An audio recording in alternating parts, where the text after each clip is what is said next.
Welcome back to our second episode in the Election Day voting chapter of the Voter Education Video Project.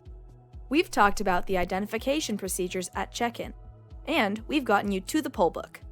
But what is a poll book? What is its purpose? That will be the focus of this video.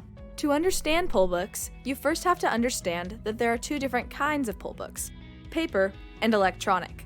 Let's look at each and what they do. Paper poll books are simply a list of all of the registered voters in a given precinct. They are used to verify both that a voter is a qualified, registered elector and that they are in the right location on election day. It also ensures that a qualified voter only gets one opportunity to cast a ballot.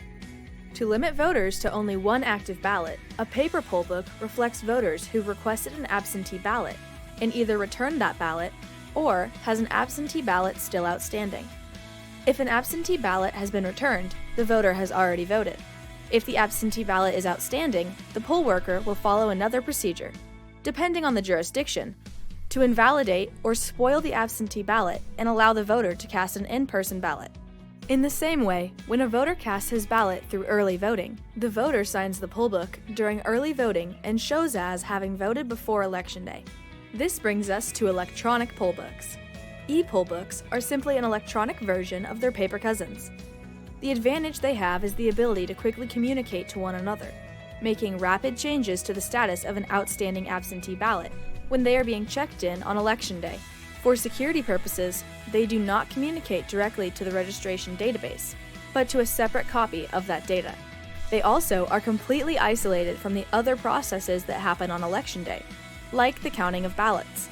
Using the camera to scan a voter's state-issued ID, these tools speed up check-in and reduce human error, while also reducing the manual entry of voter participation history after the election. Regardless of whether your precinct uses a paper or electronic poll book, the purpose is the same: to ensure that only one ballot is issued, and only to a correctly registered voter, while tracking the participation of voters so we can ensure that the voter list stays accurate. With that, now that you've checked in, signed your poll book, and received your ballot, it's time to actually vote that ballot. In our next episode, we'll discuss the marking, spoiling, reissue, and eventually depositing of your ballot. It's all about your ballot, and I'll see you there next week.